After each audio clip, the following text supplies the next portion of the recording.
말씀 요한복음 4장 46절에서 54절 말씀입니다. 요한복음 4장 46절에서 54절까지의 말씀. 자, 여러분과 제가 한 절씩 교독하도록 하겠습니다. 46절 말씀. 예수께서 다시 갈릴리 가나에 이르시니 전에 물로 포도주를 만드신 곳이라. 왕의 신하가 있어 그의 아들이 가버나움에서 병들었더니 그가 예수께서 유대로부터 갈릴리로 오셨다는 것을 듣고 가서 저말에 내려오셔서 내 아들의 병을 고쳐주소서 하니 그가 거의 죽게 되었습니다. 예수께서 이르시되 너희는 표적과 기사를 보지 못하면 도무지 믿지 아니하리라.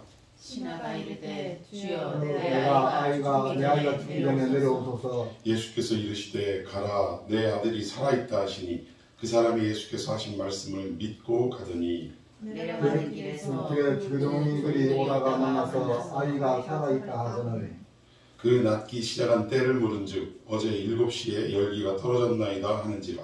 그의 아버지가 예수께서 내 아들이 살아있다 말씀하신 그때인 줄 알고 자기와 온 집안이 다 믿으니라. 함께 있습니다. 이것은 예수께서 유대에서 갈릴리로 오신 후에 행하신 두 번째 표적이니라. 아멘. 자, 제가 어제 광고 드린 것처럼 고난주간 종려주일을 시작해서 부활주일까지 요한복음에 나타난 예수님의 7가지 표적에 대해서 말씀을 드리겠다라고 제가 어제 말씀드렸는데, 오늘 54절에 보니까 이것은 예수께서 유대에서 갈릴리로 오신 후에 행하신 몇 번째 표적이요? 두 번째 표적이라고 분명하게 밝히고 있습니다. 그래서 오늘 사건은 어떤 사건이냐? 왕의 신하의 아들을 고치시는 사건이었다라는, 이게 두 번째 표적이었다라는 것입니다. 자, 왕의 신하를 고치는 것이 왜 예수님의 두 번째 표적인가? 내용을 하나씩 살펴보도록 합니다. 46절 시작. 예수께서 다시 갈릴리 가나에 이르시니 전에 물로 포도주를 만드신 곳이라.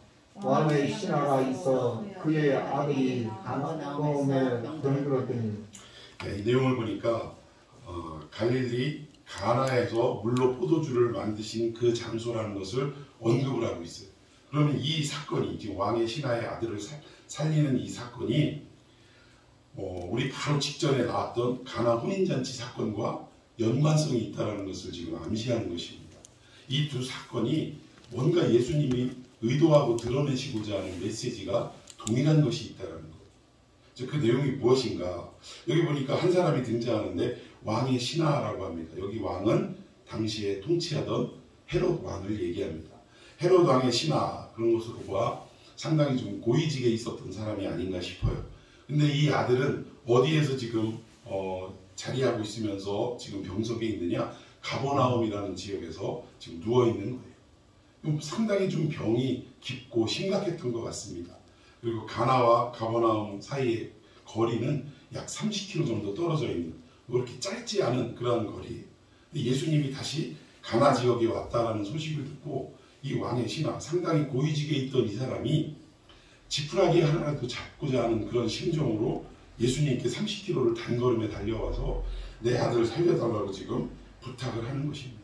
이 아들의 상태가 47절에 보니까 거의 죽게 되었다. 상당히 좀 심각한 상황이었던 것 같아요. 지금 아버지로서 그 간절함이 배어있는 행동이 아닌가 우리가 미루어 볼 수 있는 것입니다. 자, 우리 48절과 49절 한번 읽어봅시다. 시작. 예수께서 이르시되 너희는 표적과 기사를 보지 못하면 도무지 믿지 아니하리라. 신하가 이르되 주여 내 아이가 죽기 전에 내려오소서. 예, 지금 아들이 죽어가는 것 때문에 예수님께 간절한 마음으로 30km를 단박에 달려온 이 왕의 신하에게 예수님이 하시는 말씀이 너희는 표적과 기사를 보지 못하면 도무지 믿지 아니하리라.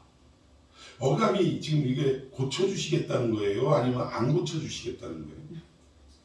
어감이 안 고쳐주시겠다, 거절하는 어감입니다.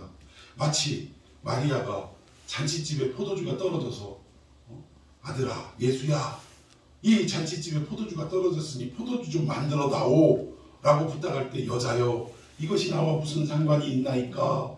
이건 거절입니까? 승낙입니까? 거절이었어요. 오늘 이 사건도 아들 좀 살려달라고 하는데 너희는 표적과 기사를 안 보면 믿지 않는 인간들이다 이 거절의 의미입니다. 그런데 포도주 사건도 예수님이 거절해놓고 다시 포도주로 만들어 주셨어요? 안 만들어 주셨어요? 만들어 주신 것처럼 오늘 이 사건도 말씀은 거절하는 것과 같지만 그러나 결국 이 아이를 살려주시는 기적을 우리 주님은 베풀어 주셨다. 그래서 이 앞의 사건과 뒤의 사건에 이 유사한 내용들을 기술을 하는 것을 문학적 기법으로 수미쌍관법이라고 그래요. 요한복음에는 이 수미쌍관법 기법이 상당히 많이 들어가 있다는 것입니다. 여기 계속해서 본문을 봅시다. 50절에 예수께서 이르시되 가라 내 아들이 살아있다 하시니 그 사람이 예수께서 하신 말씀을 믿고 가더니. 지금 이 왕의 신하가 믿음이 있는 사람인지 아닌지는 잘 모르겠어요. 그러나 아들 하나 살리기 위해서 지푸라기 지금 잡는 심정으로 예수께 달려와서 부탁을 했을 때 처음에는 거절하는 듯한 예수님의 말씀을 듣고 낙심했을 수도 있습니다. 그러나 그 주님이 50절 그 다음 절에 바로 하시는 말씀이 네 아들 살아있다 가라 라고 하시면서 선언하실 때 이 왕의 신하는 어떤 자세를 취했냐? 예수께서 하신 말씀을 어떻게 했더라? 믿었다라는 걸 믿었다. 오늘 우리 주님이 여기에서 강조하고 싶은 내용이 뭐냐? 세상 사람들, 또 당시의 종교 지도자라고 하는 바리새인이나 많은 이 백성들은 이 어떤 패턴이냐면 보여줘라 그러면 내가 믿겠다. 그런데 하나님은 언제나 예수님은 언제나 믿으라 그리하면 영광을 보리라 말씀하셨다. 우리 타락한 인생은 항상 무엇을 요구했냐면 어떤 일 앞에 두고 표적을 원했다. 무언가 초능력적이고 초자연적인 현상이 내 앞에 생기면 내가 그럼 믿겠습니다. 이것이 구약 내내 타락한 인생들이 살아왔던 모든 패턴이라는 거예요. 대표적인 예로 우리가 믿음의 용사라고 하는 기드온이라는 사람이 있어요. 세상에 이 기드온은 이 미디안이 쳐들어왔을 때 이 보리 타작한 거 뺏기지 않으려고 세상에 포도 집틀에 들어가가지고 몰래 이 타작을 했더라고요. 여러분 타작은 넓은 마당에서 하는 거 아닙니까? 포도즙들 그 좁은 그 구렁텅이 안에 들어가가지고 몰래 타작하는데 여호와의 사자가 지나가다가 그를 보고 오 여호와의 사자요, 하나님의 용사요 이렇게 얘기할 때 아니 듣는 기드온도 부끄러웠을까요? 안 부끄러웠을까요? 자기 자신의 모습을 딱 비춰볼 때 아이고 나 같은 놈한테 무슨. 그런데 하나님이 어마어마한 미디안을 쳐부수는 이 사명을 부여하셨을 때 기드온은 뭐라고 얘기했죠? 단박에 믿지 못하고 말씀을 단박에 믿지 못하고 표적을 구합니다. 우리 집 마당에다가 양털 하나를 갖다 놓을 테니까 이슬이 양털만 빼고 마당에 촉촉히 내리게 해주세요. 그럼 믿겠습니다. 그래서 그걸 또 해주셔요. 그런데 이걸 또 못 믿고 여러분 이번에 한 번만 더 하는데 양털에만 이슬이 촉촉하게 내리고 마당은 마르게 해주십시오. 그러면 제가 믿겠습니다. 근데 그걸 듣고도 우리 주님은 다 이행을 해주시더라고요. 이렇게 기드온의 모습만 봐도 우리는 하나님의 어떠한 말씀이 선포되어질 때 우리의 삶 가운데 떨어질 때 우리는 곧바로 아멘하고 받아들이는 것이 아니라 언제나 항상 이 말이 진짜인지 가짜인지 뭘 구하는 인생이에요? 표적을 구하는 인생이다 라는 것을 성경은 말씀하고 있는 것입니다. 그런데 놀랍게도 오늘 이 왕의 신하 대부분 헤롯 왕의 측근들은 또는 로마와 가까운 사람들은 믿음이 있는 사람들일까요? 없는 사람들일까요? 대부분 없는 사람들이었어요. 그런데 하나님께서 우리 주님께서 오늘 무엇을 말씀하고자 하는 것인지 이 사람은 예수님이 가라 네 아들이 나았느니라 라는 선포에 그는 어떻게 했다고요? 말씀을 믿고 그 자리를 떠나 자기의 집으로 돌아갔다는 겁니다. 하나님의 말씀이 선포되어지고 창조주 되신 우리 주님의 말씀, 예수님의 말씀이 선포되어질 때 많은 유대인들과 종교 지도자들은 표적을 구했지만 오늘 이 왕의 신하는 그 말씀을 믿고 가더라. 이 주님은 우리의 믿음이 이래야 할 것을 지금 강조하시는 거예요. 야, 말씀 한마디면 내가 너희들에게 전하는 이 말씀 한마디면 그것으로 족한 것이 아니겠느냐? 무엇을 더하여 주리? 예수님은 항상 우리를 향하여 이러한 외침, 가슴 아픈 외침을 하고 계신 줄로 믿습니다. 이 예수님의 마음을 우리는 헤아려 들을 줄 알아야 된다는 거예요. 여기 믿고 가더니 고침받은 아들의 소식을 이 뒤에 내용을 보면 만나게 됩니다. 그런데 이 고침받은 시간, 이 놀라운 기적이 이루어진 이 시간을 보니까 예수님이 네 아들이 살았다라고 선포하신 그 시간에 아들의 열이 떨어진 것을 확인할 수 있었어요. 결국 우리의 삶의 많은 기도 제목들, 이것들은 언제 이루어질 수 있느냐?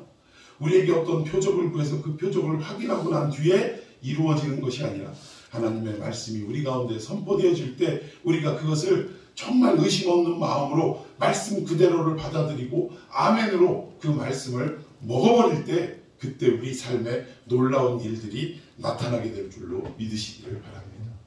결국 예수님은 이 말씀하시는 거예요. 타락한 인생은 표적을 구하나 그러나 너희들에게는 내가 선포하는 말씀으로 족한 줄 알고 그 말씀 믿고 살아가면 너희들이 하나님의 영광을 볼 것이다. 결국 이 사건이 말하는 핵심은 표적을 보고 믿겠느냐 아니면 말씀만 듣고 믿겠느냐. 여러분 어떤 믿음을 갖기를 원하세요? 표적을 구하기를 원하십니까? 말씀이 선포되어지면 그대로 된 줄로 믿고 오늘 왕의 신하처럼 그 목적지로 향해 걸어가기를 원하십니까? 여러분 표적을 너무 많이 구하는데 사실 표적은요 우리 믿는 사람들이 은사를 받아서 하는 경우도 많지만 사실 이단들이나 사탄이 더 예수님의 흉내를 잘 내는 것을 우리는 알 수 있습니다.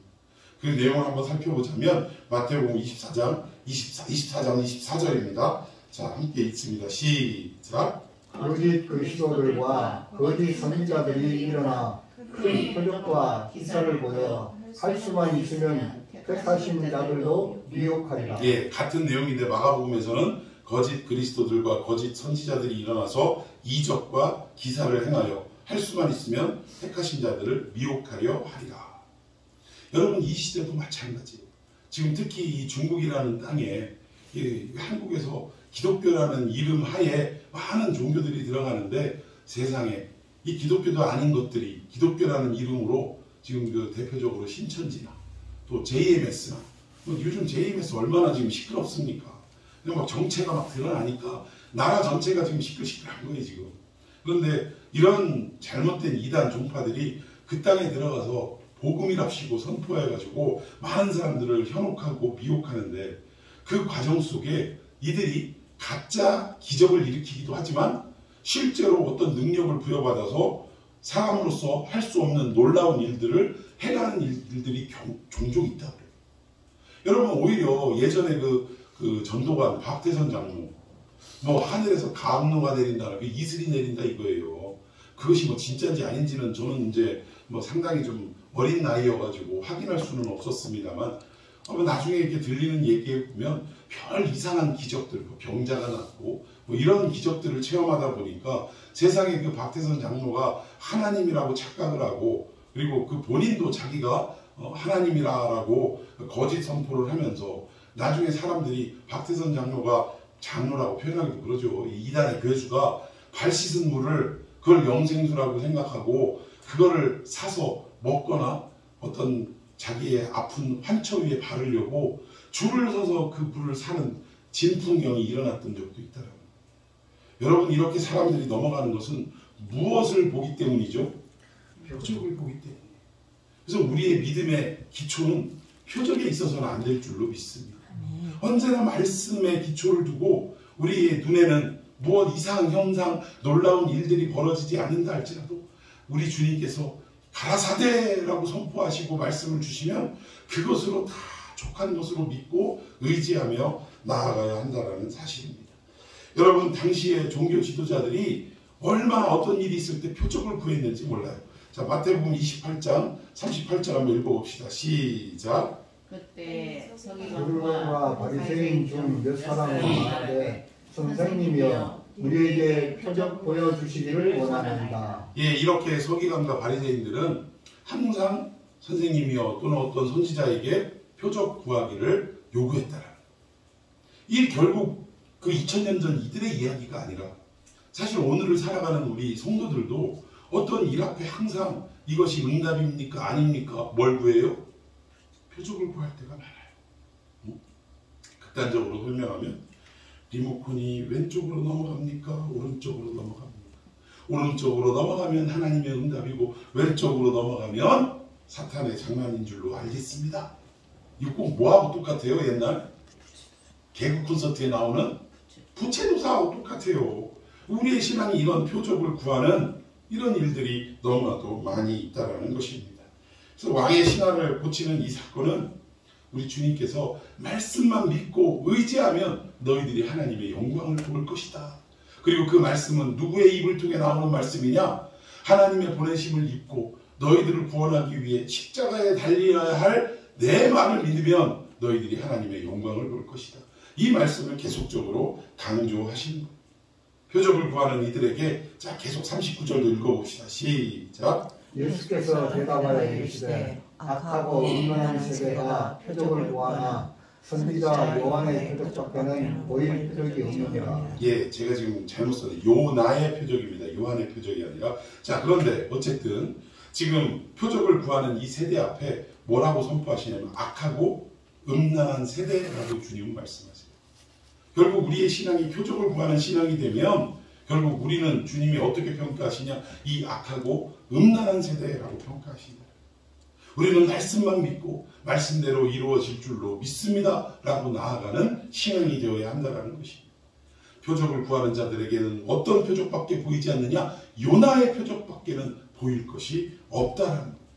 근데 요나의 표적이 어떤 표적입니까? 40절에 보니까 요나가 밤낮 사흘 동안 큰 물고기 뱃속에 있었던 것 같이 인자도 밤낮 사흘 동안 땅속에 있으리라. 여러분, 요나가 물고기 뱃속에 들어간 이유가 뭐죠? 불순종이 불순종. 결국 그 불순종으로 인해서 제비 뽑아서 바다에 던져질 때 물고기 뱃속에 며칠? 3일 동안, 사흘 동안 있었다는 것입니다. 그런데 음란한 세대, 표적을 구하는 악하고 음란한 세대에게 보일 것이 요나의 표적밖에 없다. 이 말씀은 어떤 말씀이냐? 결국 불순종으로 인한 온 인류가 결국 처할 곳은 어디예요? 물고기 뱃속이자 사망의 뱃속으로 들어가야 하는 게 마땅하다. 그런데 이 인생들을, 표적을 구하는 이 인생들을 구하기 위해서는 어떤 방법밖에 없냐? 너희들이 들어가고 너희들이 죽어야 할 그 자리에 내가 대신할 수밖에 없다. 너희들에게 무슨 말을 하니? 그 태초의 복음을 너희들에게 전파해 봐야 너희들이 믿지 않고 너희들이 구하는 것은 표적뿐이니 결국은 너희들을 살리기 위해서는 내가 십자가를 칠 수밖에 없다. 이것이 바로 요나의 표적 외에는 보일 것이 없다라는 예수님의 말씀이라는 사실입니다. 결국 요나의 표적은 예수님이 우리를 대신해서 십자가에 죽으시고 무덤으로 내려가셔서 며칠 동안, 사흘 동안 어둠의 권세 아래 갇혀있는, 그것은 누가 당해야 될 것이냐? 그 죽음의 권세 아래 갇혀야 할 것은 바로 우리들이 당해야 될 일이라는 것. 이것을 대신하겠다라는 이 요나의 표적을 우리에게 말씀해 주셨다는 것입니다. 자, 결론 냈습니다. 결국은 오늘 이 왕의 신앙, 한 사람의 믿음이 누구까지 영향력을 미쳤냐? 온 가족에게 영향력을 미쳤다는 거예요. 결국 온 가족이 예수님을 믿고 구원을 받게 됩니다.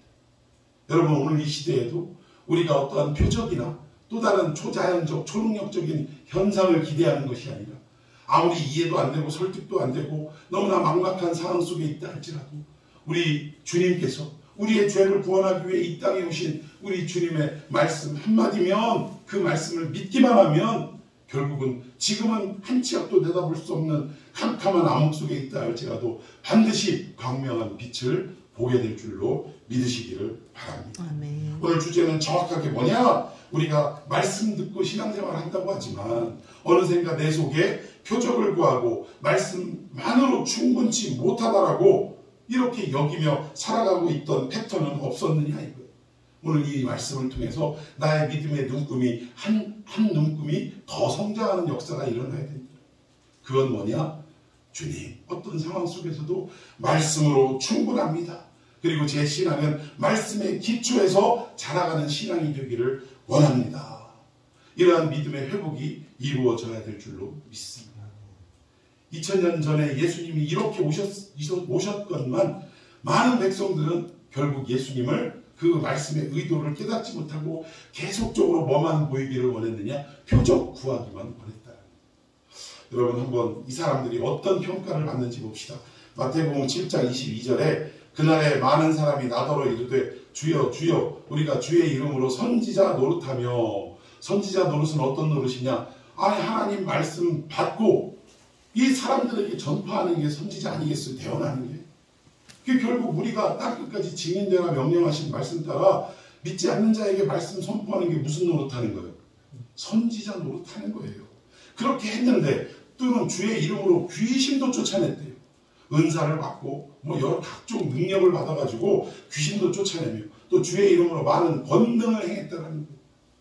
아 이랬는데 주님 나를 모른다 하십니까? 라고 지금 따져 묻는 것입니다. 자 그럼 주님의 대답 23절 시작. 그때에 내가 그들에게 밝히 말하되 내가 너희를 도무지 알지 못하니 불법을 행하는 자들아 내게서 떠나가라 하리라. 이런 모든 자들, 표적을 구하고 또 이런 놀라운 기적을 행했던 사람들에게 뭐라고 말씀하시냐? 불법을 행하는 자들이라고 평가하세요. 그리고 내게서 떠나가라. 다른 복음서에서는 내가 너희를 도무지 알지 못하느니라. 모른대요 주님이. 나 너 몰라. 너 어떤 사람이야? 아니, 그가 일평생 그리스도인으로 살아왔다면, 선지자 노릇하며 살아왔다면 주님이 모를 리가 있습니까? 이 새벽부터 제가 정치 얘기하기는 싫지만 아니 그토록 오래 함께했던 세월이 있는데 자기 밑에 있던 그 사람을 모른다라고 얘기해서야 되겠습니까? 그런데 우리 예수님도 우리가 그토록 예수님과 함께 따라다녔는데 우리를 향해 뭐라고 하신다고요? 모른다 하신대요. 왜? 우리가 선지자 노릇하고 많은 귀신을 쫓아내고 권능을 행했는데도 불구하고 우리의 모든 신앙이 어디에 기초하지 않으면, 말씀에 기초하지 않으면 내가 너희를 모른다라고 말씀하신다는 것입니다. 여러분 우리는 말씀 하나로 충분한 삶이 되어야 될 줄로 믿습니다. 자꾸 놀라운 사건 기대하지 마시고요. 비록 내 눈앞에 나의 힘으로는 어찌할 수 없는 이런 큰 바위와 같은 일들이 나를 짓누른다 할지라도 오늘 주님께서 나를 살리시고 나를 구원하시고 나와 동행하시겠다라는 약속의 말씀을 선포해 주셨다면 그 말씀을 믿고 오늘을 묵묵히 살아내고 또 이겨내야 할 줄로 믿으시기를 바랍니다. 오늘 이 시대에 교회들도 많은 가치의 혼란이 있어요. 자꾸 어디 가다 보면 무슨 영적 치유, 또 어떤 놀라운 귀신 쫓아내는 축사, 하지만 이런 것들을 교회에 막 간판에다 막 걸어놓고 이런 일들이 너무나 많습니다. 물론 그리스도 안에서 은사를 주셔서 그런 활동을 할 수 있는 건 얼마든지 이해할 수 있고 또 그것을 제가 거부하는 건 아니에요. 얼마든지 일어날 수 있습니다. 그러나 중요한 것은 이런 어떤 표적과 기사를 행하기 이전에 우리의 믿음이 어디에 기초하고 있어야 되냐? 말씀 하나로 충분합니다라는 이 기초 위에 우리가 자리하고 있을 때 건강한 신앙으로 성장할 수 있다는 거예요. 오늘 우리가 한번 각자 되돌아봤으면 좋겠습니다. 나는 과연 말씀만으로 충분한 삶을 살아가고 있는가? 어떠한 상황 속에서도 주님의 언약의 말씀 붙들고 의지하고 살아가는 신앙인인가? 다시 한번 점검하며 이 고난의 월요일 첫 아침에 다시 한번 우리의 삶과 우리의 신앙의 질서를 다시금 재정립하는 이 시간이 되기를 예수님의 이름으로 축원해 드리겠습니다. 아멘.